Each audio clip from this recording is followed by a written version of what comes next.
शेष शून्यवादी भाष्यशात्य देशधारिणे पंचतत्वात्मकं कृष्णं भक्तरूपस्वरूपकं भक्तावतारं भक्ताख्यं नमामि भक्तशक्तिकं। जय श्री कृष्ण चैतन्य प्रभु नित्यानंद श्री अद्वैत गदाधर श्रीवासादि गौर भक्त वृंद। हरे कृष्णा कृष्ण कृष्ण हरे हरे, हरे राम राम राम हरे हरे, हरे कृष्णा कृष्ण कृष्ण हरे हरे, हरे राम राम राम हरे हरे। हरे कृष्णा प्रभु। प्रणाम प्रभु। थैंक यू प्रभु। Hare Krishna.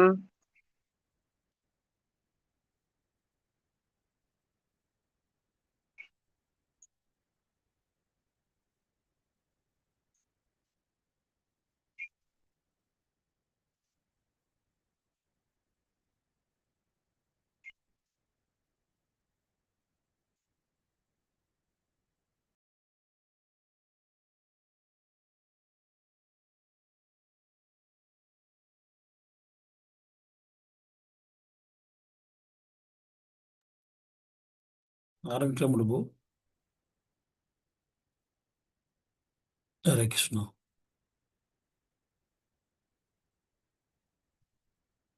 Mataji. Hare Krishna. Hare Krishna. Hare Krishna. Thank you so much. Thank you.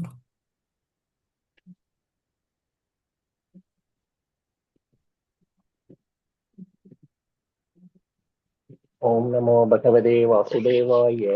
ஓம் நமோ வாசுதேவாய. ஓம் நமோ பகவதே வாசுதேவாய.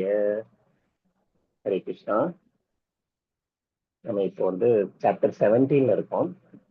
தொடர்ந்து இந்த வகுப்புக்கு கலந்து கொள்ளும் அனைத்து பக்தர்களுக்கும் ஸ்ரீ ஸ்ரீ ராதா கோவிந்தா இஸ்கான் டெம்பிள் பெங்களூர் சார்பாக உங்கள் அனைவரையும் வருக என்று வரவேற்கிறோம். நம்ம இப்போ வந்து சாப்டர் 17 போலாம். 17ல வந்து நேற்று நம்ம என்ன பார்த்துட்டு இருந்தோம் அப்படிங்கறத ஒரு சின்ன ரீகேப் பண்ணிடலாம். அதாவது நம்பிக்கையோட 3 பிரிவுகளை பத்தி பார்த்துட்டு இருக்கோம். அதாவது சத்துவகுணம், ரஜோகுணம், தமோகுணம். நம்ம அந்த குணம் மாறும்போது அந்த நம்பிக்கை வந்து நம்ம எந்த மாதிரி மாறுது அப்படிங்கிறது தான் நேற்று பார்த்துட்டு இருந்தோம். அதாவது சத்துவகுணத்துல இருக்கிறவங்க எப்படி வழிபடுறாங்க, ரஜோகுணத்துல இருக்கிறவங்க தேவதைகளை வழிபடுறாங்க, ரஜோகுணத்துல இருக்கிறவங்க வழிபடுறது, தமோகுணத்துல இருக்கிறவங்க வழிபடுறவங்களையும் நம்ம நேற்றுக்கு எல்லாம் பார்த்தோம். சோ சத்துவகுணத்துல இருக்கிறவங்க தேவதைகளை வழிபடுறாங்க. அங்கிருந்து நம்ம எங்க போகணும்? சுத்த சத்துவகுணத்துக்கு வரலாம். ஸோ நம்ம பேசுற பேச்சு, நம்மளோட உணவு இது எல்லாத்துலயும் வந்து நம்ம வந்து ரொம்ப கேர்ஃபுல்லா இருக்கணும். நம்ம வந்து அடுத்தவங்களை காயப்படுத்துற மாதிரி எந்த வகையான செயல்களையும் செய்யக்கூடாது அப்படிங்கிறது. அதுக்காகத்தான் நம்ம வார்த்தைகள்ல கூட நம்ம காயப்படுத்த முடியாது. ஸோ அதெல்லாம் பக்திக்கு உகந்தது. இதெல்லாம் நம்ம கிருஷ்ணர்கிட்ட நெருங்க நமக்குள்ள இந்த மாற்றங்கள் ஏற்படுறத நம்ம புரிஞ்சுக்கலாம். ஸோ நம்ம வந்து இப்போ 16th ஸ்லோகம் பார்க்கலாம். அங்கிருந்து நம்ம முன்னாடி போகலாம்.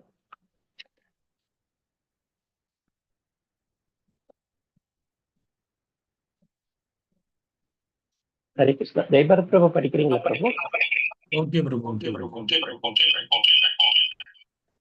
ஒரே நிமிஷம். ஏதோ எட்டாவது இப்போ வராதுங்க பிரபு. சரி ஓகே ஓகே. தேங்க்யூ பிரபு. பிரசாத சௌம்யப்தம் மௌனம் ஆத்ம வினிக்ரவ பாவ சம் சுத்ர இச்சேத்த தபோமானசும் உஷ்யதே. திருப்தி, எளிமை, மௌனம், சுய கட்டுப்பாடு, தனது இருப்பின் தூய்மை ஆகியவை மனதின் தவங்களாகும். ஹரே கிருஷ்ணா.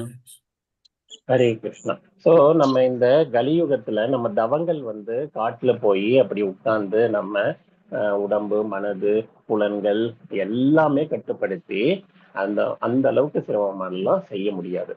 சோ இப்போ வந்து கலியுகத்துக்கு ஏத்த மாதிரி நமக்கு சிம்பிள் மகாமந்திரம் தான் உகந்ததுன்னு கொடுத்துருக்காங்க இல்லையா? சோ இது எளிமையாவும் இருக்கு. சோ இந்த மாதிரி நம்ம பண்ணும்போது மனதையும் புலன்களையும் நம்ம இங்க இருக்கும் போதே நம்ம பகவானின் சேவையில பகவானின் திருப்திக்காக நம்ம புலன்களை உபயோகப்படுத்தும் போது நம்ம வந்து எல்லாம் கண்ட்ரோல் ஆகுது அப்படிங்கிறத பார்க்கலாம்.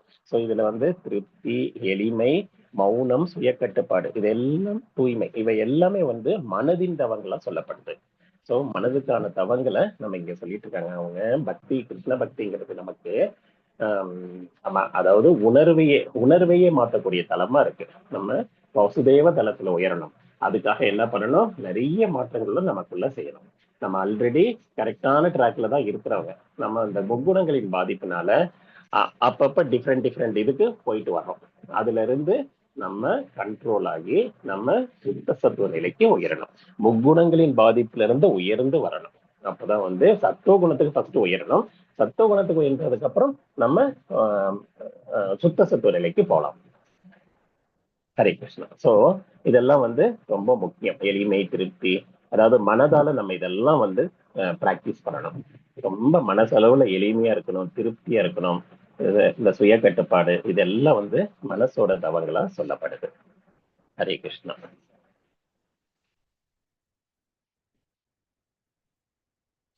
அதாவது ஒரு குதிரையை எப்படி ஒரு சாரதி உட்கார்ந்து கட்டுப்படுத்துறாங்க, அது மாதிரி நம்ம வந்து மனதை கட்டுப்படுத்தணும்.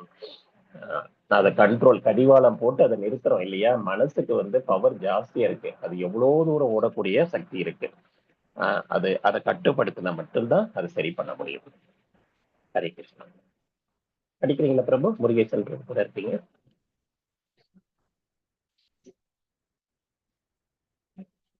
ஹரே கிருஷ்ணா. ஹரே கிருஷ்ணா பிரபு. ப்ளீஸ் பிரபு, படிங்க பிரபு. இந்த லாபங்களை எதிர்பார்க்காமல் பரமனை திருப்தி செய்வதில் ஈடுபட்டுள்ள மனிதர்களால் உன்னத நம்பிக்கையுடன் செயல்படும் போது சத்துவ குணத்தின் தவங்கள் என்று அழைக்கப்படுகின்றன. அதாவது சத்துவ குணத்தின் தவங்கள் என்னங்கிறது இங்க சொல்றாங்க. ஜட லாபங்களை எதிர்பார்க்காம, இந்த பௌதிக உலகத்துல நம்ம எல்லாத்துக்கும் பலனை எதிர்பார்க்கிறோம் இல்லையா? அந்த மாதிரி பலனை எதிர்பார்க்காம செய்யக்கூடிய தவங்கள் வந்து உயர்ந்ததா இருக்கு. அது பகவானை, பரமனை திருப்திப்படுத்துறதுக்காக மட்டும் செய்யணுமே தவிர நமக்கு அதுல பலன் வரணும் அப்படிங்கிறது. கிருஷ்ண பக்தர்கள் பகவான் கிட்ட எதுவுமே வேண்டதில்லை. ஏன்னா வந்து எனக்கு பக்தியை கூட மட்டும்தான் வேண்டுவாங்க. அவங்க ஸ்பெசிபிக் இதை வந்து வேண்டதில்லை. ஏன்னா அது என்ன ஆகும்னா, நமக்கு எது வேணுங்கிறது நமக்கே நிறைய டைம் தெரியாது.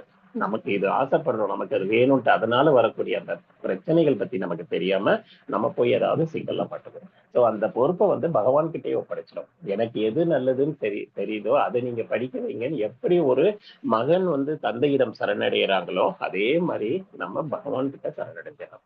நீங்க பார்த்து எனக்கு செய்யுங்கன்னு.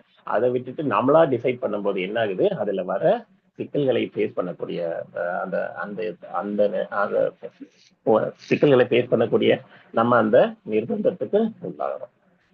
ஸோ அந்த மாதிரி நம்பிக்கை தான் உயர்ந்தது. ஹரே கிருஷ்ணா. மானம், மரியாதை மற்றும் வழிபாட்டை பெறுவதற்காக தற்பெருமையுடன் செய்யப்படும் தவங்கள் ரஜோகுணத்தில் இருப்பவையாக. இப்ப சத்துவகுணம் சொல்லிட்டாங்க, அடுத்தது ரஜோகுணத்துல இருக்கிறது எப்படி இருக்கு? நம்ம மரியாதைக்காக பண்றது, அதாவது வழிபாட்டை பெறணும், அந்த பலனை எதிர்பார்த்து செய்யறது, ஒரு தற்பெருமைக்காக, பிரஸ்டீஜ் ஸ்டேட்டஸ்க்காக செய்யறது. இந்த மாதிரி தவங்கள்லாம் வந்து நமக்கு ரஜோகுணத்துல இருக்கு. சோ இதெல்லாம் வந்து சஞ்சலமானது, இது வந்து தற்காலிகமானதுன்னு சொல்லியிருக்காங்க.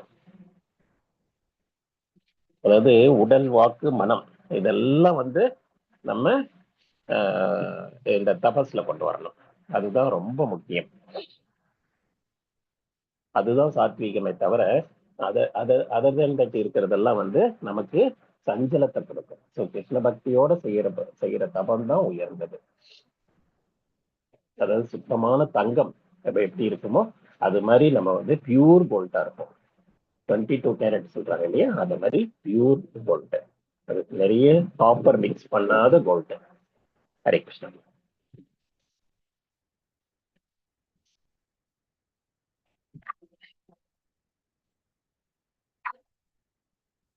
பிறரை அழிப்பதற்காகவோ துன்புறுத்துவதற்காகவோ அல்லது தன்னையே வருத்தி கொண்டு முட்டாள்தனமான முறையில் செய்யப்படும் தவங்கள் தமோகுணத்தில் இருப்பவையாக கருதப்படுகின்றன. இந்த மாதிரி தவங்கள் வந்து வேறவங்களை அழிக்கிறதுக்காகவோ துன்புறுத்துறதுக்காகவோ பழி வாங்குறதுக்காக அவங்க நமக்கு ஏதோ பண்ணாங்க, அவங்களுக்கு இது நடக்கணும் அப்படிங்கறதெல்லாம் முட்டாள்தனமா செய்யறது. அது வந்து உகந்தது அல்ல. சமூக குணத்துல அடுத்தவங்களை தொந்தரவு பண்றதுக்காக பேசுறது இதெல்லாம் வந்து ரெக்கமெண்ட் பண்ணல. ஸோ நம்ம மனதை நம்ம தூய்மைப்படுத்திக்கணும். நம்மளுடைய தளத்துல இருந்து நம்ம கீழே இறங்கக்கூடாது. வேறவங்க செய்யறாங்கிறதுக்காக அவங்களுக்கு வந்து எந்தவித சிக்கலையும் கொடுக்கறதுக்கு அதுல எந்தவித லாபமும் கிடையாது. இப்போ ஒருத்தருக்கு ஏதாவது கஷ்டம் வந்ததுன்னா நமக்கு ஏதாவது லாபம் இருக்கு அதுல? நம்ம ரெவெஞ்ச் வேணா பண்ணிக்கிறோம். இந்த ரெவெஞ்ச் வந்து இங்க ரெக்கமெண்டே பண்ணல. ஸோ பழி வாங்குற தன்மை இருக்கக்கூடாது இல்லையா? ஸோ அதுல இருந்து நம்ம உயரணும்.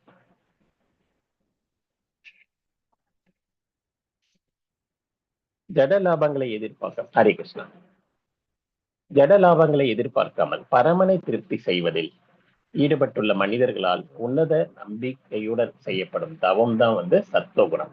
அதாவது பலனை எதிர்பார்க்க கூடாது, பகவானை திருப்திப்படுத்தணும், உன்னத நம்பிக்கையோட பண்ணணும். சிரத்தா ரொம்ப முக்கியம். சத்துவகுணத்துல இருக்கிறதுக்கு சிரத்தா முக்கியம். பலனை எதிர்பார்க்க கூடாது, பகவானை திருப்தி செய்யணும். நம்மளை திருப்திக்காக நம்ம எதுவும் பண்ணக்கூடாது. ரஜோகுணம் வந்து எப்படி இருக்கு? மான மரியாதை மற்றும் வழிபாட்டை பெறுவதற்காக, அதாவது கொஞ்சம் பெருமைக்காகவும் மரியாதைக்காகவும் ஸ்டேட்டஸ்க்காகவும் பண்றோம் இல்லையா? அதெல்லாம் வந்து சஞ்சலமா இருக்கு, தற்காலிகமா இருக்கு. அதெல்லாம் வந்து நமக்கு நாமே அப்ரிஷியேட் பண்ணிட்டு நம்ம பண்றது. முட்டாள்தனமான முறையில் தன்னை வருத்தி கொண்டு, அதாவது பிறரை அளிப்பதற்காக செய்யும் தவம் வந்து தமோ குணத்துக்கு போகுது. ஸோ இந்த குணங்களை நம்ம இப்ப புரிஞ்சுக்கலாம். அந்த குணங்களுக்கு ஏற்ற மாதிரி நம்மளுடைய தவங்களையும் நெறிமுறைப்படுத்திக்கணும். ஹரே கிருஷ்ணா. அதாவது தவம் பண்ணா மட்டும் போதாது, பகவான் மற்றும் அவங்களோட பக்தர்களையும் நம்ம சாட்டிஸ்ஃபை பண்ணணும். எதுக்காக ஆன்மீக குருவின் வழிகாட்டுதல்ல பண்ண சொல்றாங்க? ஆன்மீக குருவை சாட்டிஸ்ஃபை பண்ண கிருஷ்ணரை சாட்டிஸ்ஃபை பண்ண மாதிரி. ஸோ அவர் நமக்கு தவறான வழி நடத்த மாட்டார். அவர் நமக்கு உன்னத பாதையை காமிக்கிறதுனால நம்ம அவங்களை திருப்திப்படுத்துறோம். அவங்க யாரை திருப்திப்படுத்துறாங்க? பகவானை திருப்திப்படுத்துறதுக்காக தான் அந்த வழிமுறைகளை சொல்றாங்க. அந்த சேவை செய்யும் போது நம்ம இந்த மனப்பான்மையில தான் சேவை செய்யணும். அப்ப பகவானையும் பக்தர்களையும் திருப்திப்படுத்தும் போது பகவான் கருணை நமக்கு கிடைக்குது. பக்தர்களை திருப்திப்படுத்தும் போதே பகவான் நம்ம கூட நெருங்க ஆரம்பிச்சிட்டாருன்னு அர்த்தம். ஹரே கிருஷ்ணா. அடுத்த போர்ஷன் வந்து தானத்தின் முக்குணங்கள். இப்ப தானத்தை பத்தி பார்க்கலாம். தவம் எல்லாம் பார்த்தோம். மனசை எப்படி நம்ம தவம், மனம், பேச்சு, வாக்கு, இது எல்லாம் தவம் எப்படிங்கிறத பார்த்தோம். அது தவம். நம்ம இப்போ ஒரு சின்ன தவம் நம்ம ஆல்ரெடி செஞ்சுட்டு இருக்கோம். இப்போ வந்து சாண்டிங்ல இருக்கோம், சாண்டிங் பண்றோம், காலையில கிளாஸ் அட்டென்ட் பண்றோம். ஸோ இதெல்லாம் வந்து நம்ம பகவானுடைய லீலைகள் புகழ் பாடுற இந்த இடங்கள்ல வந்து பகவானே கூட இருக்கிறாரு. பகவத்கீதை பாகவதம் எங்க பேசப்படுதோ அந்த இடத்துல கிருஷ்ணரே இருக்காருன்னு பேசுறாங்க இல்லையா? ஸோ கிருஷ்ணர் நம்ம பக்கத்திலே இருக்காரு. ஸோ நமக்கு இந்த நேரத்துல வேற எந்த குணங்களோட பாதிப்பும் நமக்கு இருக்காது. ஸோ இதுதான் வந்து ரெக்கமெண்ட் பண்றாங்க. அதே மாதிரியே நம்ம மங்களாரத்தி அட்டென்ட் பண்றோம், பகவானை தரிசிக்க போறோம். இதெல்லாம் வந்து சத்துவ குணத்துக்கு வருது. பகவானுக்காக நம்ம அர்ப்பணிக்கிறோம். ஸோ இதெல்லாம் வந்து உயர்ந்த குணத்துல வருது. இதெல்லாம் தவம். அதாவது விரதம் இருக்கும், பாசிட்டிவ் ஏகாதசி பாசிட்டிவ் இருக்கும். ஏகாதசி பாசிட்டிவ்ல கம்ப்ளீட் உடம்ப வருத்திக்க சொல்லவே இல்லை. நமக்கு என்ன தவிர்க்க வேண்டிய உணவுகள் தான் சொல்லியிருக்காங்க. ஸோ தவிர்க்க வேண்டிய உணவுகளை தவிர்த்து வேற எனக்கு என்ன ரெக்கமெண்ட் பண்ணியிருக்காங்களோ அதெல்லாம் நம்ம சேர்த்துக்கலாம். ஸோ நம்ம உடலை வருத்திக்கவும் தேவையில்லை. ஆனா அதுக்காக நம்ம ஒரு சின்ன மாற்றத்தை இந்த உடலுக்கு கொடுக்குறோம் இல்லையா? அது கூட தவங்கள் தான். ஸோ கலியுகத்துல சிம்பிள் ப்ராசஸா நம்ம கொடுத்திருக்கிற தவங்கள் இது. ஒரு ஆச்சாரியார் டிஸ்அப்பியரன்ஸ் டே, அப்பியரன்ஸ் டே, இந்த மாதிரி கண்டினியூஸ் ஜென்மாஷ்டமி வருது, அடுத்தது ஜெகநாத் யாத்திரை வந்தது. ஸோ இந்த மாதிரி ரெகுலரா சம் ப்ரோக்ராம் வந்துட்டே இருக்கு. அந்த டைம்ல என்ன தவங்கள் இருக்கணும்னு சொல்லிட்டு ரெக்கமெண்ட் பண்ணியிருக்காங்களோ அந்த பாசிட்டிவ் ஹாஃப் டே இருக்கும், ஃபுல் டே இருக்கும். அதுல வந்து ஒரு சில ஃபுட்டு சேர்த்துக்கிற மாதிரி இருக்கும். அதெல்லாம் வந்து நம்ம ஃபாலோ பண்ணணும். அதெல்லாம் நமக்கு முக்கியமான தவறுகளா கருதப்படுது. பக்தியில உயர நம்ம இதெல்லாம் வந்து பின்பற்றலாம். ஸோ அடுத்தது வந்து இந்த முக்குணங்கள், தானத்தோட முக்குணங்களை பார்க்கலாம். தானம் எப்படி செய்யறது அப்படின்னா,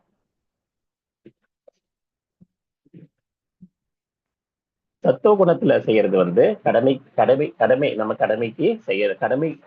கடமையின் பேஸ்ல நம்ம செய்யறது. எதிர்பார்ப்பெல்லாம் எதுவும் இல்லாம நம்ம கடமையை நம்ம செய்யணும் இல்லையா? எதிர்பார்ப்பு எதுவுமே வச்சு கூடாது.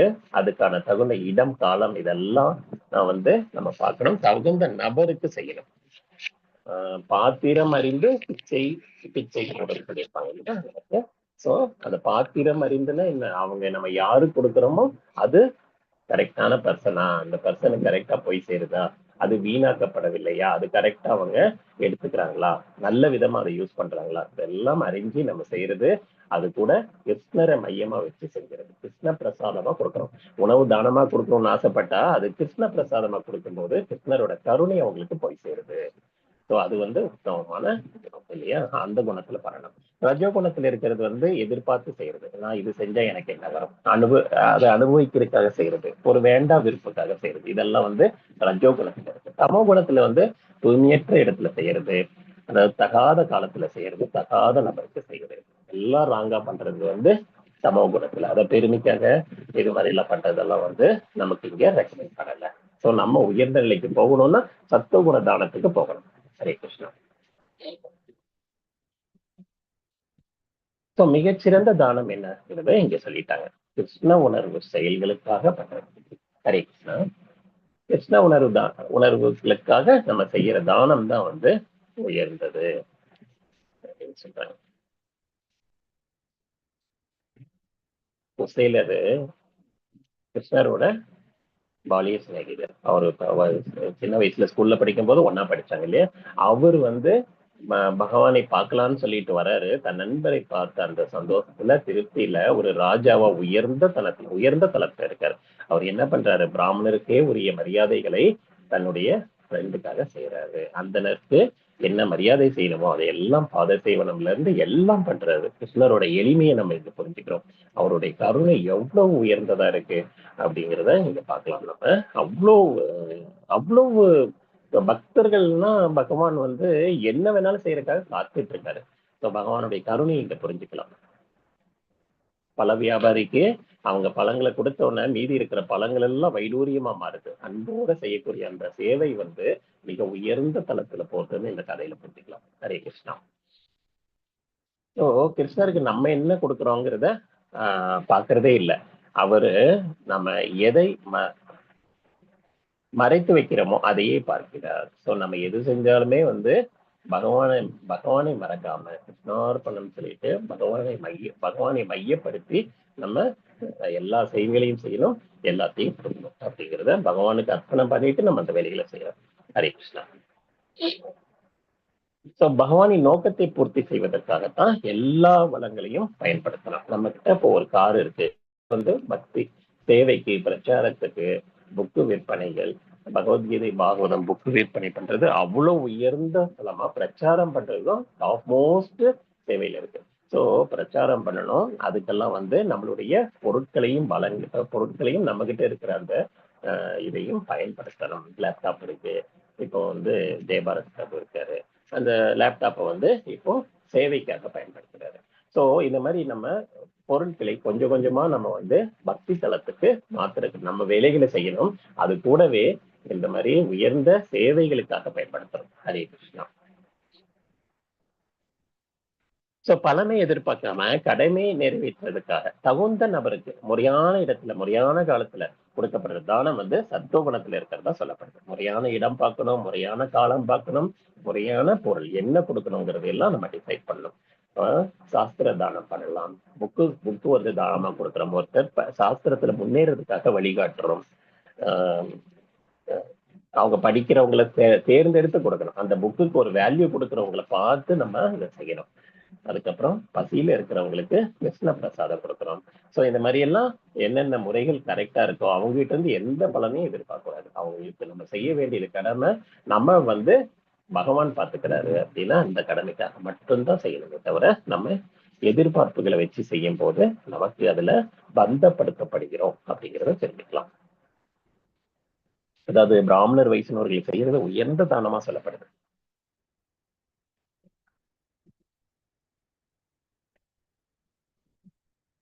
ஹரே கிருஷ்ணா.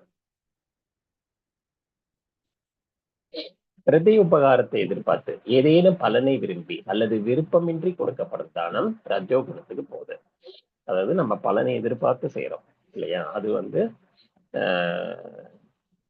அதாவது இதுல என்ன புண்ணியம் கிடைக்கும், இதை நம்ம செஞ்சோம்னா சொர்க்கத்துக்கு போலாமா, இந்த மாதிரி எல்லாம் செய்யறது. அப்புறம் மனசுல விருப்பம் இல்லாம ஏதோ ஒண்ணு கொடுத்தாவணுமே அப்படின்றக்காக கொடுக்கறது. ஸோ இதெல்லாம்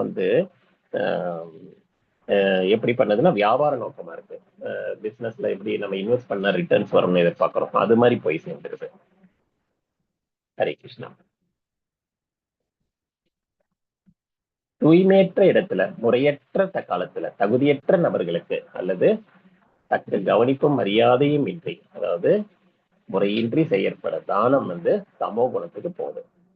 தூய்மையற்ற இடம்னா நம்ம மனதளவிலும் வெளிப்புறத்திலும் தூய்மையற்ற இருக்கும் இல்லையா, அந்த மாதிரி இது பண்றதை இங்க ரெக்கமெண்ட் பண்ணல. அது வந்து ரஜோ குணத்துக்கு போயிடும். தகுதியற்றவர்களுக்கு தானம் கொடுக்கறது, அவங்களுக்கு அந்த தகுதியே இருக்குது, அது கொண்டு போய் தானம் பண்றது. அப்புறம் அவங்கள அவமானப்படுத்தி கொடுக்கறது, அப்புறம் வந்து இந்த சூதாட்டம் பண்றதுக்கு, மதுபானம் பண்றதுக்கு எல்லாம் வந்து நம்மளுடைய பொருட்களை உபயோகிப்பது நமக்கு சிக்கலை கொடுக்கும் அப்படிங்கிறத புரிஞ்சுக்கிறோம்.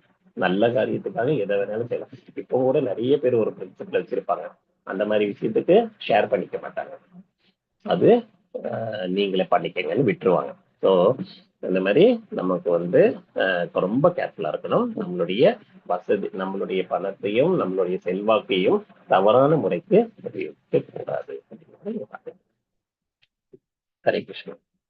ஸோ கடமையை நிறைவேற்றுறதுக்காக பலனை எதிர்பார்க்காம தகுந்த நபருக்கு, ரிப்பீட்டடா வந்திருக்கு இல்லையா, சத்துவகுணத்துல இருக்கிறவங்க முறையான இடத்துல பலனை எதிர்பார்க்காம செய்யணும். ரஜோகுணத்துல இருக்கிறவங்க எதிர்பார்த்து விருப்பம் இல்லாம செய்யறாங்க. தமோ குணத்துல இருக்கிறவங்க முறையற்ற நபருக்கு தகுதியற்ற இடத்துல கொடுக்குறாங்க. ஹரே கிருஷ்ணா. சோ கிருஷ்ணரும் அவருடைய பக்தர்களும் நம் தானத்தை நம்பி இல்லை. கிருஷ்ணர் நம்ம தானம் கொடுத்தாதான் அவருக்கு வளம் இருக்கும் அப்படின்னால அவரு அகில பிரம்மாண்டத்துக்கும் பகவான் இல்லையா, அவருக்கு வந்து நம்ம எந்த தானமும் அவர் நம்ம நம்பி இல்லை, நம்ம நம்பி அவர் இல்லை அப்படிங்கிறத இங்க பார்த்துக்கலாம். ஸோ நம்ம கிட்ட இருந்து தானம் அவர் ஏத்துக்கிட்டாருன்னா அது நம்மளோட பாக்கியம். குசேலர் கொடுத்தாரு இல்லையா, குசேலர் கொடுத்ததை கிருஷ்ணர் ஏத்துக்கும் போது என்னாச்சு, அவரோட வீடு ஐஸ்வர்யங்கள் அத்தனையும் பெருக்குது. 3வது தடவை ஒரு வாய் எடுத்து போடலாம், அந்த அவளை எடுத்து வாயில போடலான்னு போறப்ப அவங்க வந்து ருக்மிணி அம்மா வந்து தடுத்துட்டாங்க. ஏன்னா எல்லா செல்வங்களையும் கொடுக்கறதுக்கு பகவான் முன்னாடி நிக்கிறாரு அப்படிங்கிறத பாக்குறோம். சோ நம்மளை தூய்மைப்படுத்தி முன்னேற்ற பாதையில அனுப்பி செல்லும். தூய்மையா நம்ம செய்யறது வந்து நம்மளை நமக்கு வந்து சத்துவ குணத்துல போறது ரொம்ப உயர்ந்தது. அந்த தானம் வந்து சத்துவ குணம். ஹரே கிருஷ்ணன். கிருஷ்ணர் நம்ம என்ன தரோங்கிறத பாக்குறது இல்ல, நம்ம எதை மறைச்சு வைக்கிறோம், எதை வச்சிட்டு இருக்கோங்கிறதான் அவரு பாக்குறாரு. அதை என்ன பண்றோம், கிருஷ்ணருக்கு வைக்கும் போது, அதாவது பகவானுக்கு ஆஃபர் பண்ணாம செய்யும் போது அதை நம்ம வந்து திருடின மாதிரிதான். ஏன்னா அவரோட சொத்து இல்லையா, அதனால அவருக்கு ஜஸ்ட் ஒரு அர்ப்பணம் பண்றோம். மக்கள் வந்து நமக்கு எதையாவது கேட்டு செய்யும் போது நமக்கு எவ்வளவு சந்தோஷமா இருக்கு இல்லையா. நம்மளோட பசங்க நம்மளை கேட்கறாங்க, ஒரு கேட்டுட்டு அந்த வேலையை செய்யறாங்க, அவங்க காசுலயே செஞ்சா கூட நான் இந்த இதை செய்யட்டுமான்னு கேட்கறாங்க இல்லையா, அதுல நமக்கு வந்து எவ்வளவு சந்தோஷமா இருக்கு இல்லையா. நம்மளை மையப்படுத்தி செய்யும் போது நமக்கே இவ்வளவு சந்தோஷமா இருக்குன்னா இந்த அகில உலகத்திற்கும் தந்தை இல்லையா, பகவான் கிட்ட நம்ம அதை ஆஃபர் பண்ணி எடுக்கிறோம். அவர் வேண்டான்னு எதையும் சொல்றது இல்ல, நமக்கு அருள் பாவிக்கிறார். ஹரே கிருஷ்ணா. சோ இந்த சாப்டரோட நம்ம சுருக்கம் பார்க்கலாம். இப்ப என்னென்ன அந்த முக்குணங்களின் பிரிவை பார்த்தோம், அதுக்கான அம்சங்கள் என்ன இருக்கு, முடிவு என்னங்கிறத மூணாவது போர்ஷன்ல பாக்குறோம். ஹரே கிருஷ்ணா. இந்த முடிவு என்ன, ஓம் சத் சத், அதனோட முக்கியத்துவம் என்னங்கிறத இப்ப பார்க்கலாம். ரிமைனிங் இருக்கிற ஸ்லோகத்துல நம்ம செய்யறதெல்லாம் ஏன் செய்யறேங்கிற உணர்வு அப்படிங்கிற உணர்வுக்கு மாறுறது வந்து அடுத்த ஸ்லோகத்துல பார்க்கலாம். ஹரே கிருஷ்ணா. சோ ஓம்னா என்ன அப்படிங்கறது இங்க கொடுத்திருக்காங்க. ஓம்னாலே அது பிரணவ மந்திரம். பிரணவ மந்திரம் விஷ்ணுவை குறிக்குது. ஒருவருக்கு பகவானை நினைக்கிறதுக்கு அது உதவி செய்யுது. சத்துனா முக்திக்காக பற்றின்றி உழைப்பதை விவரிக்கிறது. அதாவது பற்றை நம்ம தொடர்ந்தே ஆகணும், எது மேலேயும் பற்று வைக்க முடியாது. அந்த பற்று நம்மளை கொண்டு போய் சிக்கல்ல கொண்டு போய் விட்டுருங்கிறதுக்காக தான் அந்த பற்றை விட சொல்றாங்க. கடமையை செய்யணும், பற்ற வைக்க கூடாது. நம்ம இப்ப பசங்களுக்கு செய்யறதெல்லாம் கடமை செய்யணும், நம்ம என்ன கடமை இருக்கோ அது அவங்களுக்கு எந்த குறையும் வைக்க கூடாது. நம்ம கடமையை நல்லபடியா செய்யணும். ஆனா பற்ற ஜாஸ்தி வச்சு சிக்கல்ல போய் மாட்டக்கூடாது. சத்துனா பகவான் அவரது பக்தர்களின் திருப்திக்காக செயல்களை அர்ப்பணிக்கிறது. பகவானை திருப்திப்படுத்துறதுக்காக செயல்களை செய்யறதுன்னு பார்த்தோம் இல்லையா. சோ அது வந்து முக்கியமானது, அதுதான் உண்மை, அதுதான் சத்து. சத்துனா உண்மை. சத்து வந்து பற்றின்றி செய்யறது. ஓம்னாலே விஷ்ணு தான் குறிக்குது. ஹரே கிருஷ்ணா. ஓம் தத் சத் அப்படிங்கிறது படைப்பின் ஆரம்பத்துல இருந்தே பிரம்மத்தை தான் குறிக்கிற 3 வார்த்தைகள். இதனால பிராமணர்களும் வேதங்களும் யஜ்ஞங்களும் ஆரம்பத்துல படைக்கப்பட்டிருக்குங்கிறத இங்க பார்க்கணும். ஓம்ங்கிறது பரபிரம்மத்தோட ஒரு வெளிப்பாடு. தத்துங்கிறது சமர்ப்பணம் பண்றோம் பகவானுக்கு பற்றின்றி, மற்ற இடத்தில் பற்றின்றி பகவானிடம் பற்றோடு நம்ம அதை பகவானுக்கு அர்ப்பணம் பண்றோம், சமர்ப்பணம் பண்றோம். சத்துனா பரமசத்தியம், அதுதான் நித்தியம். இது 3 சேர்ந்ததுதான் பரம தத்துவத்தை குறிக்கிறது. இப்போ 3 நிறங்கள் ஒண்ணு சேர்ந்து எப்படி ஹரி ஓம் சத் சத் அப்படிங்கிறதுல 3 கலர் இருக்கு, 3 கலர் இருக்கு. அந்த 3 கலரும் சேர்ந்த உடனே எவ்வளவு பியூட்டிஃபுல்லா அது மாறுது இல்லையா? அதே மாதிரி இது 3 மாறி நமக்கு கிருஷ்ணரை வெளிப்படுத்துது. ஓம் தத் சத் அப்படிங்கிறது. ஹரே கிருஷ்ணா. வேத மந்திரங்களை உச்சரிக்கும் போதும் யாகங்களின் போதும் பரமனின் திருப்திக்காக உச்சரிக்கப்படுகின்றன. பகவானை திருப்திப்படுத்தணும், விஷ்ணுவை திருப்திப்படுத்தணும். யாகங்களின் தலைவர் யாகங்களுக்கு அதிபதி பகவான் விஷ்ணு அப்படிங்கிறத இங்க பார்க்கலாம். பகவான் திருப்திக்காக நம்ம செய்யற அந்த மந்திரம் ஓம் தத் சத். ஹரே கிருஷ்ணா. ஸோ யாகங்களோ தவமோ அல்லது தானமோ எந்த ஒரு செயலும் ஓம் தத் சத் அல்லது பகவானுக்காக என்ற மனநிலையில நம்ம செய்யணும். இதுதான் ஒருத்தரை முக்குணங்களின் கட்டுப்பாட்டுல இருந்து வெளிப்படுத்தும், விடுவிக்கும் அப்படிங்கிறத இங்க பார்க்கலாம். ஸோ அந்த முக்குணங்களின் பாதிப்புல இருந்து வெளியில வரணும்னா நம்ம பகவானை மையமாக வச்சு எல்லா செயல்களும் செய்யலாம். அதுக்காக தான் ஓம் தத் சத்னு கொடுத்திருக்காங்க. அந்த மனநிலைக்கு நம்ம மாறணும். பகவானுக்கு அர்ப்பணிக்கிறது தான் சத்து.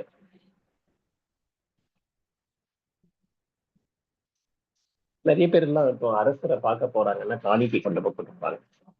பார்க்க போறதுக்கு முன்னாடி அவங்க கையில இருந்து காணிக்கை கொண்டு போய் கொடுப்பாங்க. அதே மாதிரி பகவானை போய் பார்க்கும்போது நம்மளால முடிஞ்ச அந்த காணிக்கையை பகவானுக்காக கொடுக்கிறோம் அப்படிங்கிறத படிக்கலாம். ஸோ நம்மளுடைய வருமானத்தின் ஒரு பகுதியை தூய்மைப்படுத்திக்கிறோம். நம்மளால என்ன முடியுமோ அதை கொடுக்கலாம். ஏன்னா நம்மளுடைய அன்பு தான் இங்க பாக்குறாரு தவிர பகவான் அளவை பார்க்கறது இல்லை. ஸோ நம்மளால என்ன முடியுதோ அதை செய்யலாம்.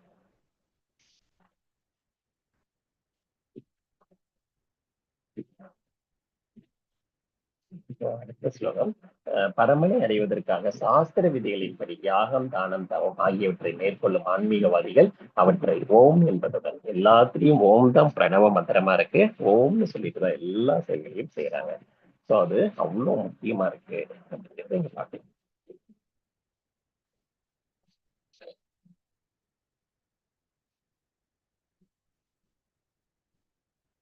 எல்லா தவங்கள் தானங்கள் யாகங்கள் செய்யும் போதும் ஓம்ங்கிற எழுத்துல இருந்து தான் ஆரம்பிக்குது. ஓம்ங்கிறதே அது ஒரு நமக்கு பரபிரம்மத்தோட வெளிப்பாடுகள் புரிஞ்சுக்கலாம். ஸோ ஓமோட விளக்கம் முதல்ல உச்சரிக்கப்படுது. ஓம் தான் பிரணவ மந்திரம். ஸோ ஒருத்தருக்கு கிருஷ்ணரை நினைவுபடுத்துறதுக்கு அதை உதவி செய்யுது. அதனால நம்ம பகவானின் உன்னதத்தை அடைய முடியும். ஹரே கிருஷ்ணா. ஸோ என்ன ஒரு செயலை செஞ்சாலும் அதுக்கு முன்னாடி பரமபுருஷ பகவானை மையம் மனதுல நினைச்சிட்டு செய்யும் போது நமக்கு எல்லா மங்களங்களையும் அளிக்கும். பார்க்கும் இடம், செய்யும் செயல் எல்லாவற்றிலும் கிருஷ்ணார்ப்பணம் செய்து பகவானை மனதில் நினைத்து தியானம் செய்யும் போது நம்மளுடைய செயல்கள் புனிதப்படுத்தப்படுகின்றன. அது எல்லாத்துக்கும் பலனை அனுபவிக்காம, பலனை எதிர்பார்க்காம பகவானை மையமா வச்சு செய்யும் போது நமக்கு நல்லது நடக்கும். ஹரே கிருஷ்ணா. பலனை எதிர்பார்க்காம பல்வேறு வகையான யாகம் தவம் எல்லா தானத்தையும் தத் என்னும் சத்தத்துடன் மேற்கொள்ளணும். அத்தகைய உன்னத செயல்களின் நோக்கம் பௌதிக பந்தத்திலிருந்து விடுவிக்கிறது. பௌதிக பந்தத்திலிருந்து விடுவிக்கணும்னா நம்ம இதைதான் முன்னிலைப்படுத்தணும். அதாவது எதிர்பார்ப்புகள் இல்லாம பிறருக்கு தொந்தரவு கொடுக்காம நம்ம செய்யற அந்த செயல்கள் உத்தமம். பௌதிக பந்தத்துல தத்தோட விளக்கம் இங்க கொடுத்திருக்காங்க. தத்துனா என்னன்னு பார்த்தோம், அர்ப்பணம் பண்றது, பகவானுக்கு சமர்ப்பணம் பண்றதுன்னு பார்த்தோம். ஸோ இங்க என்ன கொடுத்திருக்காங்க, பௌதிக பந்தத்துல இருந்து விடுதலை பெறும். இந்த செயல்கள் பௌதிக லாபமும் எதிர்பாராமல், எந்த லாபமும் எதிர்பாராமல் செய்யும். ஹரே கிருஷ்ணா. ஸோ அதான் தத்துன்னு சொல்லிட்டாங்க. அடுத்த ஸ்லோகம் 26 and 27. ஹரே கிருஷ்ணா. பக்திமயமான யாகத்தின் நோக்கம் பூரண உண்மையே. இது சத் என்னும் சொல்லினால் குறிப்பிடப்படுகிறது. அத்தகைய யாகத்தை செய்பவரும் சத் எனப்படுகிறார். சோ நம்ம இங்க என்ன புரிஞ்சுக்கலாம்னா, சத்து அதுதான் உண்மை, நித்தியமா இருக்கிறது, இதுதான் சத்தியம் இல்லையா? அது சுப காரியங்கள். சோ சத்துங்கிற வார்த்தை பகவானை குறிக்கிறது, பரம சத்தியத்தை குறிக்கிறது. சோ எல்லா புகழ் எங்கெங்க பகவானுடைய நாமங்களை புகழ்களை உச்சரிக்கிறோம் அந்த இடத்துல சத்துங்கிறது உச்சரிக்கப்படுது. அதாவது எப்படின்னா, தங்கத்தின் தூய்மையை நம்ம சோதிக்கிறதுக்கு போல செயல்களின் தூய்மையை நம்ம நெறிப்படுத்துறோம். ஹரே கிருஷ்ணா. சோ சத்தோட விளக்கம் மறுபடியும் கொடுக்குறாங்க. இந்த பூரண உண்மையோட நோக்கமே பரமபுருஷ பகவான், அந்த உண்மையை புரிஞ்சுக்கிறது. யாகத்தை செய்யறவங்க பகவானின் பக்தர்களா இருக்கிறாங்க. எல்லா செயல்களின் யாகம் தவமும் பரமபுருஷ பகவானை திருப்திப்படுத்துறதுக்காக மட்டும் செய்யணும், நம்மளுடைய எதிர்பார்ப்புகளுக்காக செய்யக்கூடாது. ஹரே கிருஷ்ணா. பரமனின் மீது நம்பிக்கையின்றி ஹரே கிருஷ்ணா பரமனின் மீது நம்பிக்கையின்றி செய்யப்படும் யாகங்களும் தவங்களும் தானங்களும் நிலையற்றதா இருக்கு, அசத்து என அழைக்கப்படும். இவை இப்பிறவியில மட்டுமில்ல, அடுத்த பிறவியிலும் பயனற்றதா சொல்லிவிட்டாங்க.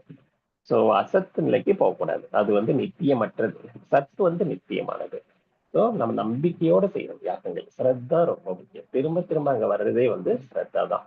ஸ்ரத்தா இல்லாம நம்ம கத்துக்கிற எந்த கல்வியும் நமக்கு உபயோகிக்காது. ஒரு டீச்சர் நல்லபடியா சொல்லி கொடுப்பாங்கன்னு அந்த நம்பிக்கையை வச்சோம்னா நம்ம அவங்க கிட்ட இருந்து கண்டிப்பா கத்துக்க முடியும்.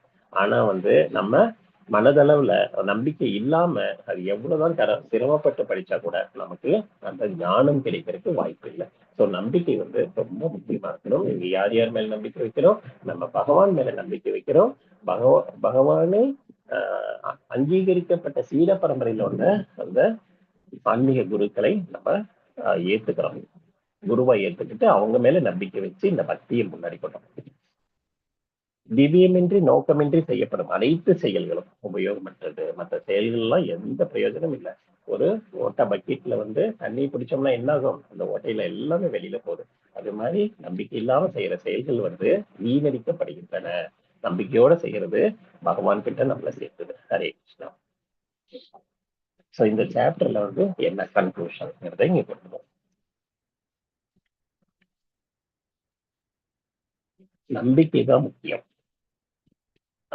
இங்க அந்த தத்துவத்தை பேசுறோம். குணங்களின் அடிப்படையில செய்யற செயல்கள்,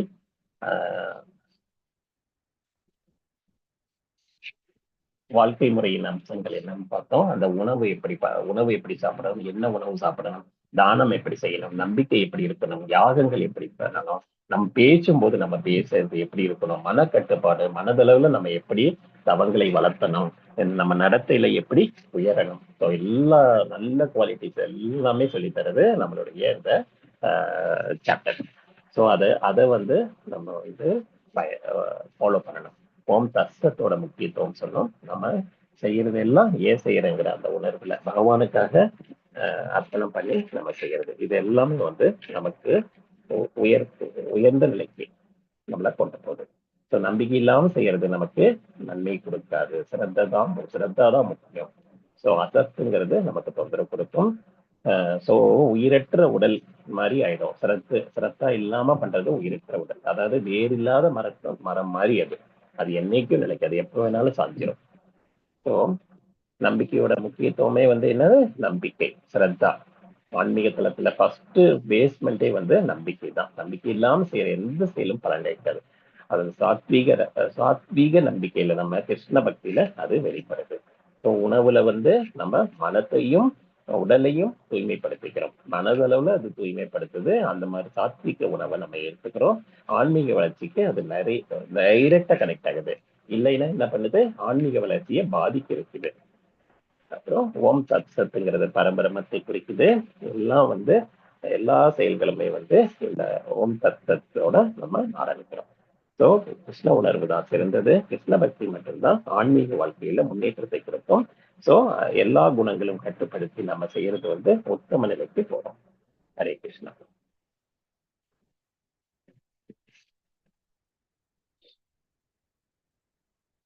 18th சாப்டர் போயிடலாம்.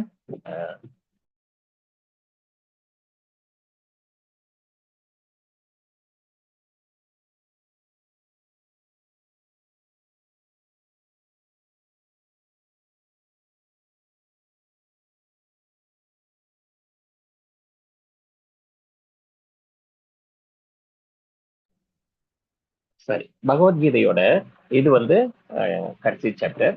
இந்த 17 அத்தியாயத்திலயும் நம்ம என்ன படிச்சோமோ அதனோட சாரத்தை இது கொடுக்குது. ஸோ நம்ம ஆல்மோஸ்ட் இது கன்க்ளூஷன் சொல்லலாம். தியாகம் அப்படிங்கறதெல்லாம் கர்ம பலனை வேண்டுறது. கர்ம பலனை நம்ம விட்டுறது தான் ரொம்ப முக்கியமானது.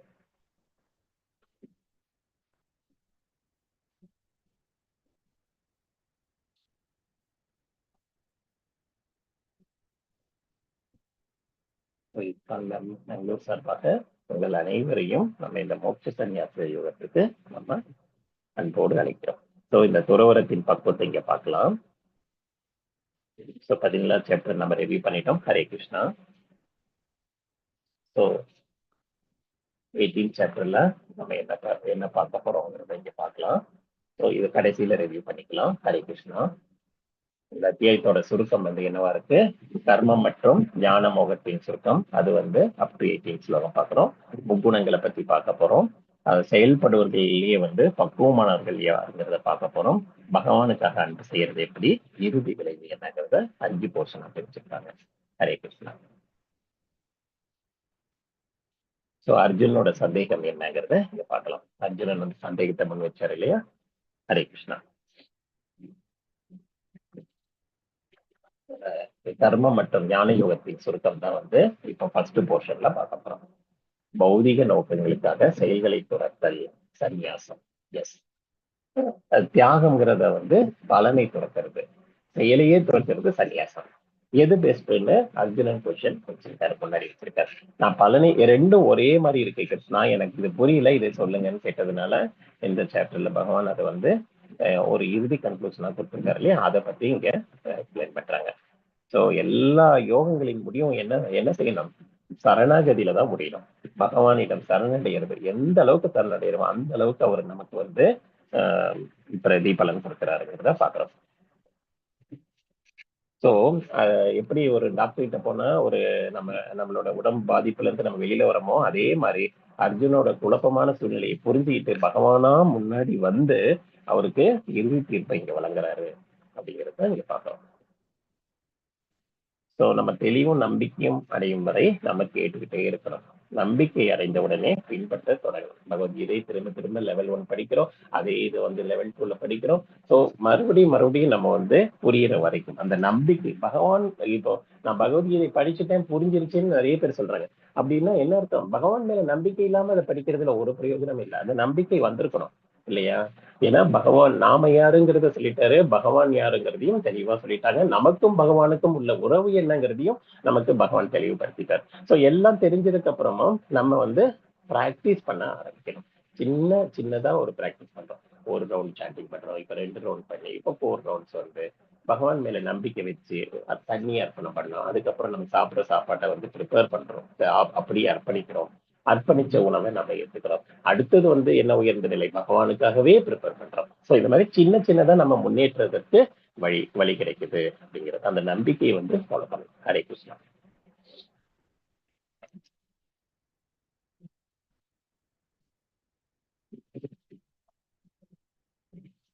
சோ இங்க அர்ஜுனன் என்ன சொல்றாரு? தியாகம் மற்றும் சன்னியாசத்தின் நோக்கத்தை, ஏன்னா தியாகம்னு சொல்றீங்க, சன்னியாசம்னு சொல்றீங்க, இது ரெண்டையும் நான் தெரிஞ்சுக்கணும்னு விரும்புறேன் அப்படின்னு சொல்லிட்டு கேசவான்னு கூப்பிடுறாங்க இல்லையா, பகவானை கேசிங்கிற அரசனையும் போன்றவர் அப்படிங்கிறது இங்க கொடுத்துருக்காங்க. புலன்களின் அதிபதி யாரு? நமக்கு பகவான் ரிஷிகேஷர் அப்படிங்கறத இங்க புரிஞ்சுக்கலாம். கேசிங்கிற அரசனை கொண்டதை காமிச்சிருக்காங்க. பகவான் ரிஷிகேஷ், அதாவது அந்த புலன்களை கண்ட்ரோல் பண்ற அர்ஜுனனுக்கு அவரோட ரதத்துல பார்த்த சாரதியா இங்க வந்திருக்காரு. ஹரே கிருஷ்ணா. சோ தியாகம் மற்றும் சன்னியாசம். ஹரே கிருஷ்ணா. தியாகம் மற்றும் சன்னியாசம் ரெண்டும் ஒன்னா இல்ல வேற மாதிரி இருக்கா அப்படிங்கிறது பகவானுடைய விளக்கம் கொடுக்கணும். துறவுனா என்ன? துறவு வாழ்வின் நோக்கம் என்ன? இத தான் கேசின்றது கேசிங்கிற அசுரனை கொன்றவரே, என்னுடைய சந்தேகம் என்னும் அசுரரை, நமக்குள்ள இருக்கு இல்லையா அந்த சந்தேகம் வந்துகிட்டே இருக்கு நமக்கு, அந்த சந்தேகங்களை கொல்லணும் அப்படின்னு சொல்லிட்டு பகவான்கிட்டயே நம்ம கருணை மனவை வைக்கிறோம். ஹரே கிருஷ்ணா. சோ இங்க வந்து கிருஷ்ணர் பதில் சொல்றாரு, ஜட ஆசைகளை அடிப்படையாக கொண்ட செயல்களை துரத்தல் வந்து சன்னியாசம். இப்ப நம்ம இங்க இப்போ நமக்குன்னு ஒரு கடமை இருக்கு. இந்த கடமையெல்லாம் விட்டுட்டு நம்ம ஓடிடுறது. எப்படி அர்ஜுனன் வந்து போர்ல வந்து நான் போர் புரியாம நான் போய் சன்னியாசம் எடுத்துக்கிறேன் அப்படின்னு சொல்றாங்க இல்லையா? செயல்களை துரத்துறாங்க. அது எல்லா செயல்களின் அது சரியில்லை, அது வந்து சன்னியாசத்துல போகுது. எல்லா செயல்களின் பலன்களை தான் துறக்கணும், அதுதான் தியாகம்னு சொல்றாங்க. ஹரே கிருஷ்ணா.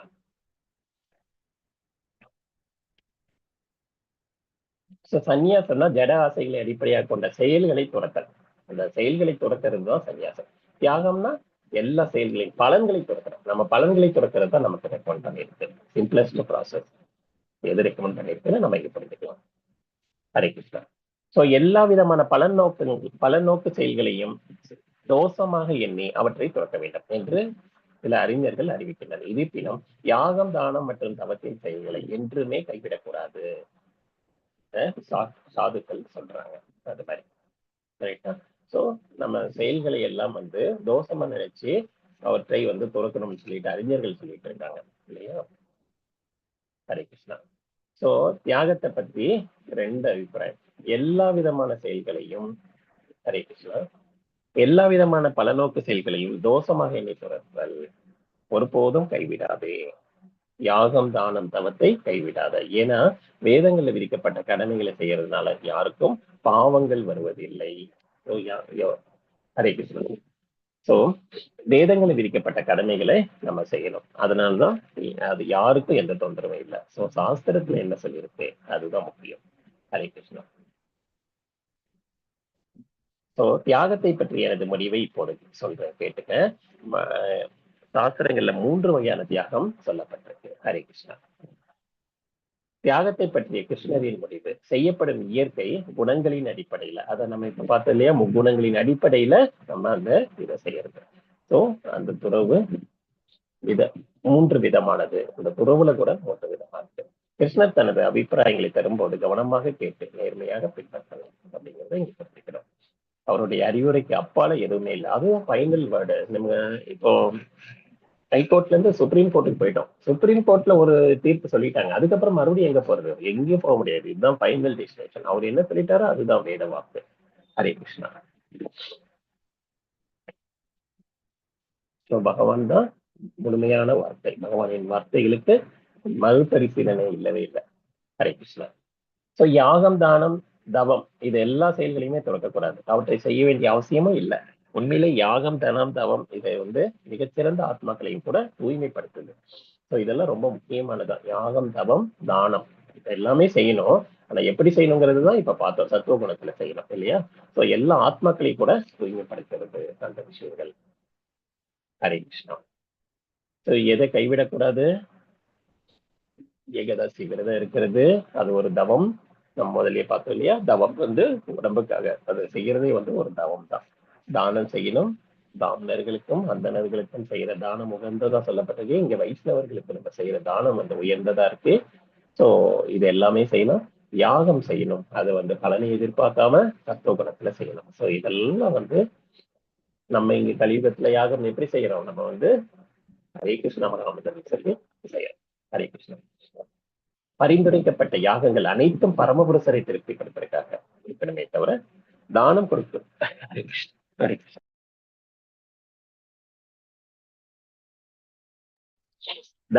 பரமனை திருப்திப்படுத்துறதுக்காக செய்யணும். ஹரே கிருஷ்ணா. சோ இந்த செயல்கள் எல்லாமே பற்றுதல் இல்லாம எந்த பலனையும் எதிர்பார்க்காம செய்யணும். ஒரு கடமைக்காக செய்யணுமே தவிர நம்ம இதுல வந்து பலனை எதிர்பார்க்க கூடாது. சோ நம்ம என்ன மாதிரி செய்யணும்? பற்றுதல் இல்லாம பலனை எதிர்பார்க்காம நம்ம கடமையை நம்ம செய்யணும். ஹரே கிருஷ்ணா. சோ அனைத்து செயல்கள் செய்யப்படும் மனநிலை எப்படி இருக்கணும்? பற்றுதல் இல்லாம நான்கிற அகங்காரம் இருக்கக்கூடாது. நான் செய்யறேன் அப்படின்னு நம்ம நினைச்சாலே நமக்குள்ள அகங்காரம் வந்துடும். நமக்கே தெரியாது நமக்குள்ள அகங்காரம் இருக்குங்கிறத நமக்கே புரியாம அது நம்மளை ஆதிக்கம் செலுத்தும். அந்த 4 தளத்துல இருந்து உயரணும். எல்லாமே பகவான் செயல். நான் வந்து ஒரு கருவியா தான் இருக்கேன். இங்க நான் வந்து எப்படி இருக்கணும்? கருவியா இருக்கணுமே தவிர நான் இதுல வந்து போர்ல எல்லாத்தையும் கொள்றேனே, இந்த பாவங்கள் எனக்கு வந்துடுமே, அது வந்து கரெக்ட் இல்ல. நான் சொன்னதுக்கு அப்புறம் நீ செய்யி அப்படின்னு சொல்லிட்டு கிருஷ்ணா சொல்றாரு. அதுதான் ஃபைனல்.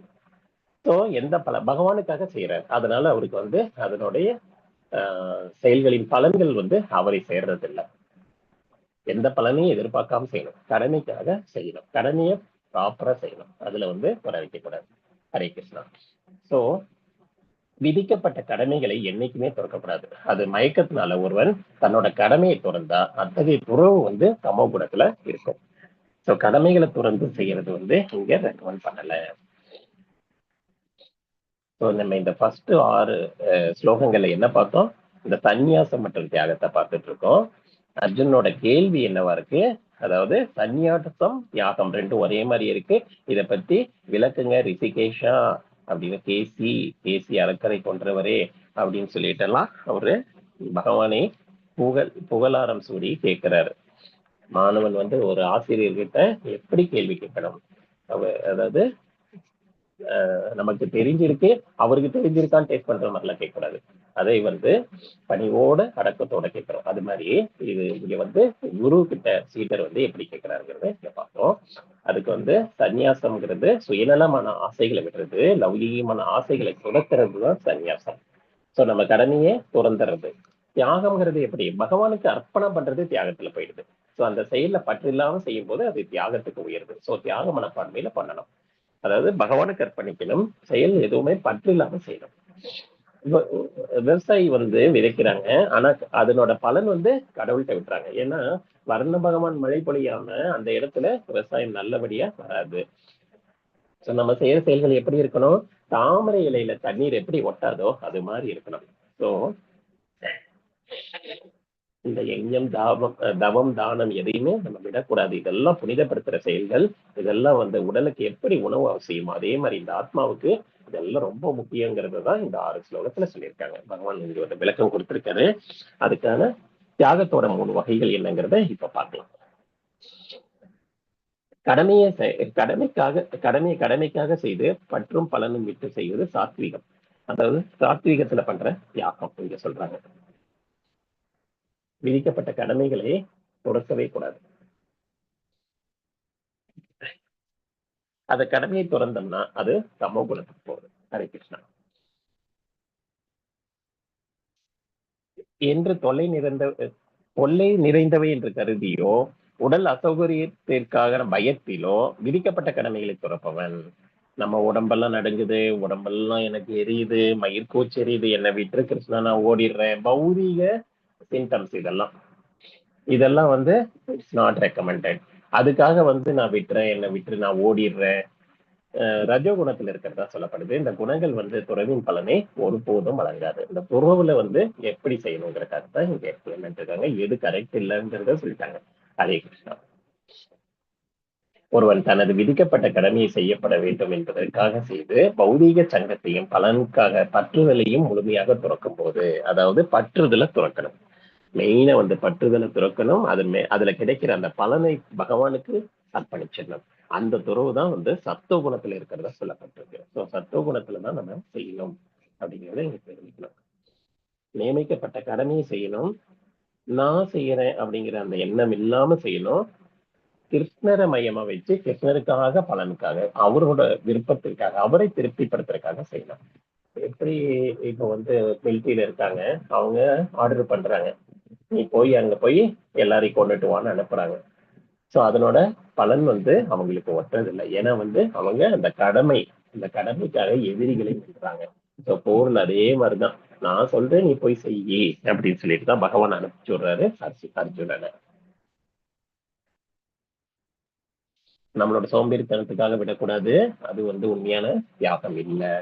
நம்ம உடல் கஷ்டப்படுது அப்படிங்கறதுக்காக எல்லாம் செய்யறது வந்து ரஜோ குணத்துக்கு போயிடுது.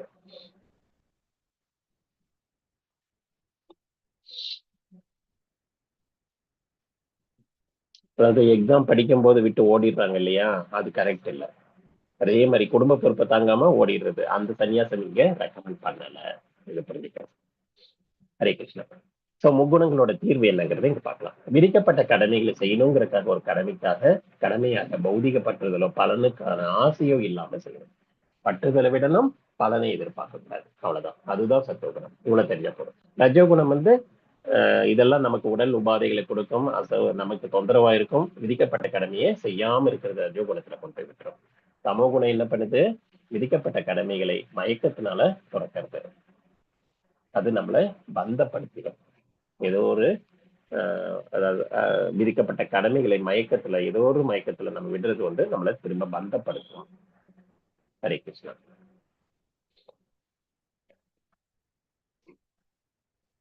சத்துவகுணத்துல புத்திசாலி செயல்களை மங்களமான செய்ய கொள்வதும், நிலை பெற்றிருக்கும் துறவிகள் அமங்கலமானதை வெறுப்பதில்லை.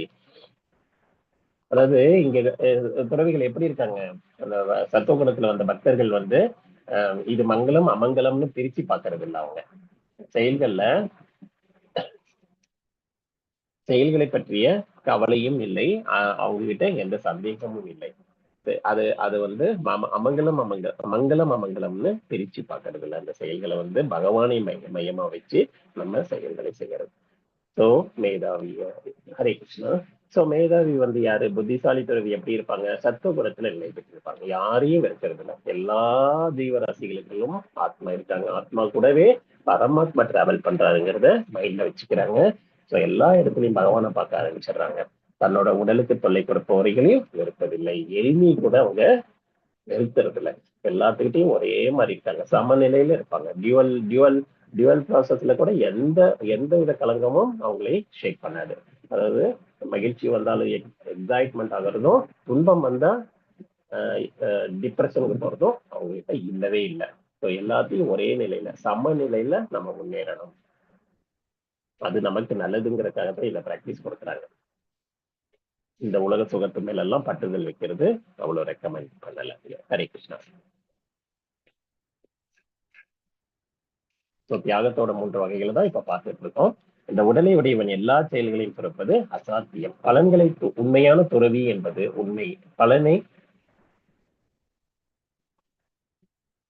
உண்மையில், ஆனால் செயலில் துறப்பது. அதாவது இந்த உடலை வச்சுட்டு நம்ம எல்லா செயல்களும் துறக்கிறதெல்லாம் சாத்தியம் இல்லது. சோ அது மாதிரி துறவி என்ன பண்றாங்க?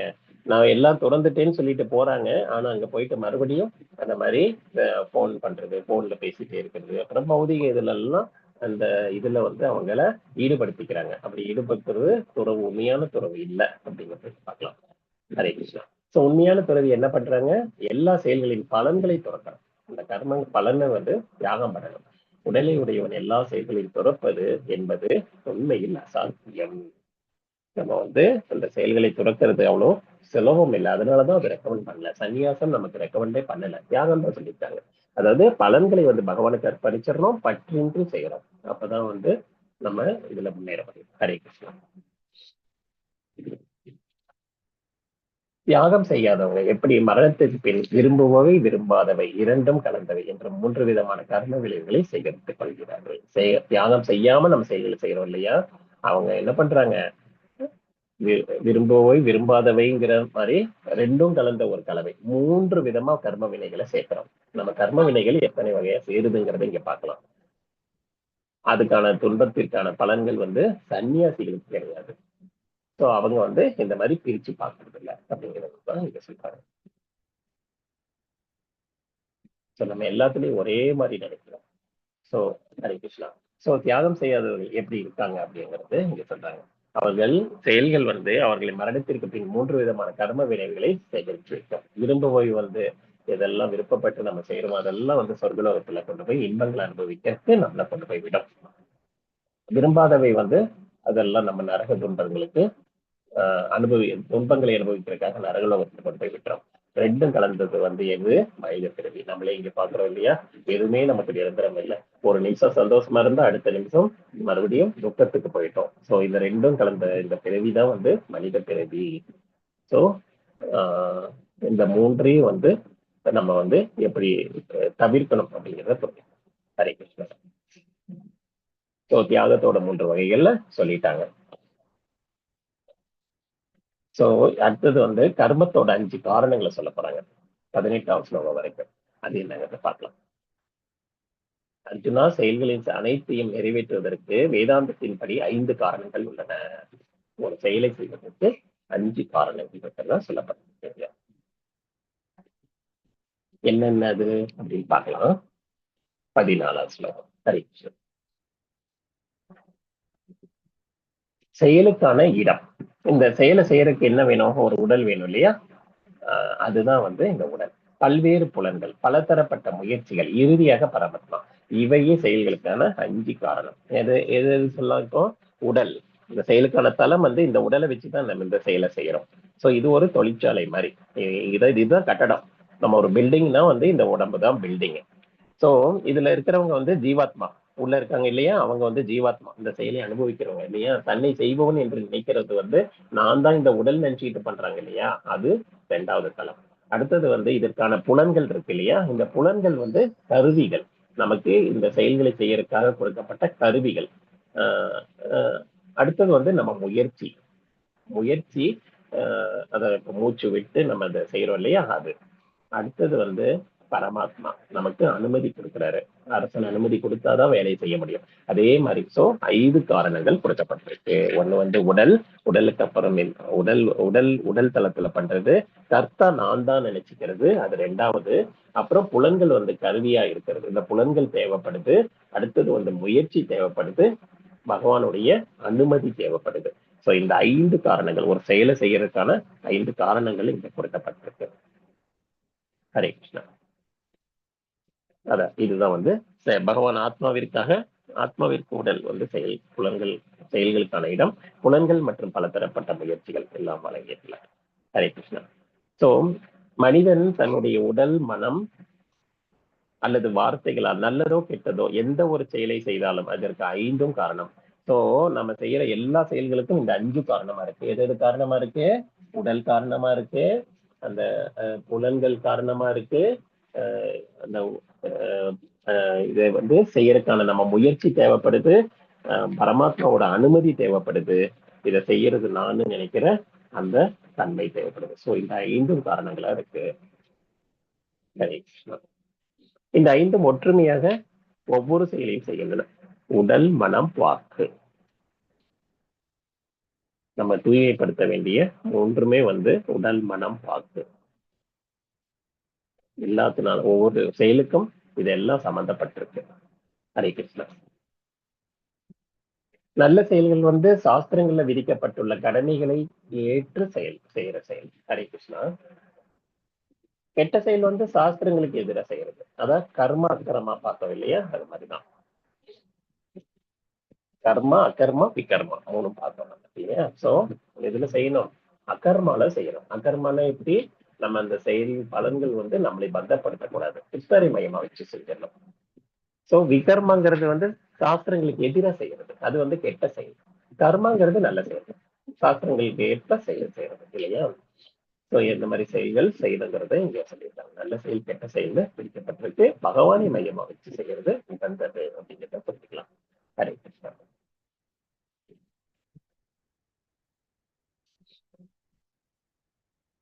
எனவே இந்த 5 காரணங்களை கருதாமல் தன்னை மட்டுமே செயலாற்றுபவனாக கருதுபவன் விஷயங்களை உள்ளபடி காண முடியாது. அவன் நிச்சயமாக அறிவுடையவன் அல்ல. இந்த காரணங்கள் 5 இருக்குன்னு தெரியாம நான் தான் செய்யறேன்னு நினைச்சிட்டு பண்றான் பாருங்க, அவங்க வந்து உண்மையை புரிஞ்சிக்கவே முடியாது. அவங்களுக்கு உண்மையா அறிவு கம்மியா இருக்கும், அறிவே இருக்காதுங்கிறாரு பகவான். நானே செயலாற்றுபவன் நினைக்கிறாங்க இல்லையா? ஹரே கிருஷ்ணா. நானே செயலாற்றுபவன் நினைக்கிறவங்க தான் இந்த மாதிரி நான் தான் செய்யறேன் அப்படிங்கிற அந்த எண்ணத்துல இருக்காங்க. தன்னை மட்டுமே செயலாற்றுவோம். நான் என்னால நடக்குது, என்னாலதான் வந்து இந்த குடும்பத்தையே காப்பாற்ற முடியுது, நான் இந்த நாட்டுல இல்லைன்னா என்ன ஆகுமோ தெரியல, என்னென்னவோ நம்ம கற்பனை பண்றோம். நம்ம இல்லைன்னா எல்லா செயலும் நல்லபடியா தான் நடக்கும். ஆனா வந்து தவறான இடத்துல நம்ம இருக்கோம். என்னாலதான் எல்லாமே நடக்குதுன்னு நம்ம நினைச்சிட்டு இருக்கோம். மற்ற செயல்களை வந்து கணக்குல எடுத்துக்கிறதே இல்லை. முக்கியமா உன்னத காரணமாக பரமாத்மாவை நினைக்கிறதே இல்லை. நான் மட்டும்தான் நம்ம நினைச்சிட்டு இருக்கோம். ஹரே கிருஷ்ணா.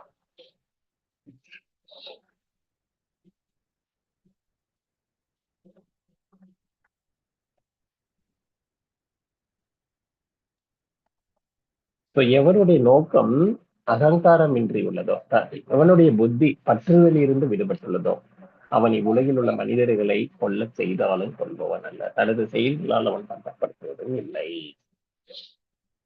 நோக்கம் வந்து நான்கு அகங்காரத்துல இருக்கக்கூடாது. நான் செய்யறேன் நம்ம நினைச்சதே ஃபர்ஸ்ட் தப்பு அர்ஜுனன். பற்றுதல்ல இருந்து விடுபட்டு இருக்கணும். என் சொந்தக்காரங்களெல்லாம் நான் கொள்றேனே, என்னுடைய தம்பி அண்ணன் தம்பிகளை கொள்றேனே, என்னுடைய குருமார்களை கொள்றேனே, என்னுடைய பாட்டனாரை கொள்றேனே, இந்த உலகில் உள்ள மனிதர்களை எல்லாம் கொல்ல செய்தாலும் கொள்பவன் அல்ல. இதுக்காக நம்ம இந்த இதை வந்து தவறு எடுத்துக்க கூடாது. நம்ம போய் யாரையாவது கொன்னுட்டு இதுக்கு நான் காரணம் இல்லைன்னு சொல்லி எல்லாம் தப்பிக்க முடியாது. ஏன்னா இந்த இடத்துல பகவான் வந்து கன்ஃபார்ம் பண்ணியிருக்காரு. அங்க வந்து என்ன தெரிஞ்சுக்கணும் அப்படின்னா, நம்ம அந்த பற்றுதல் இன்றி இருக்கணும். அவங்களை நான் கொள்றேன்னு நினைக்க கூடாது. ஏன்னா இது பகவானுடைய ஸ்டேட்மெண்ட். அது படி அவங்க செயலை செய்யறாங்க. ஸோ பகவானுடைய கட்டளைப்படி செய்யறாங்க. அவங்க வந்து இந்த செயல்களை பந்தப்படுத்துறது இல்லை.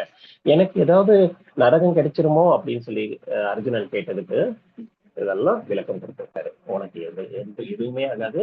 ஏன்னா இந்த பொறுப்பை நான் எடுத்துக்கிறேன். ஏன்னா இதை நான் ஆல்ரெடி முடிவு பண்ணது, இது நடந்தது அப்படிங்கிறதுக்கு தான் விஸ்வரூப தரிசனம் காமிச்சாங்க. ஹரே கிருஷ்ணா. நான் செயலாற்றுபவன் என்று எண்ணாதவன். நான் பண்றேன் அப்படிங்கிற அந்த இது இல்லாம தன்னை மட்டுமே காரணமாக கருதாம பொய் அகங்காரத்துல தூண்டாம இருக்கணும். புத்தி பற்றுதல் இருந்து விடுபட்டுள்ளதால் அவன் பந்தப்படுத்துவதில்லை. பந்தப்படுத்தாம இருக்கிறதுக்கு என்ன பண்ணணும்? பரமபுருஷரின் வழிகாட்டுதலின்படி கிருஷ்ண உணர்வுல செய்யணும். அந்த செயல்களுக்கு விளைவுகள் இல்லை. ஹரே கிருஷ்ணா. செயல்களுக்கு விளைவுகள் இல்லை அப்படிங்கிறத இங்க புரிஞ்சுக்கலாம். Hare Krishna. Thank you so much. நம்ம இங்க வைண்ட் அப் பண்ணிக்கலாம். மீதி நாளைக்கு பார்க்கலாம். வாஞ்சா கல்பத்ருபேச்ச கிருபா சிந்துபேவச்ச பதிதானாம் பாவனேபியோ வைஷ்ணவேபியோ நமோ நமக. அனந்த கோட்டி வைஷ்ணவ விருது கேஜே. ஜெகத்குரு ஸ்ரீல பிரபுபாதர் கேஜே. நாமாச்சாரியா ஹரிதாஸ் தாக்கூர் கேஜே. All glories to the assemble devotees. Hare Krishna. All glories, all glories, all glories.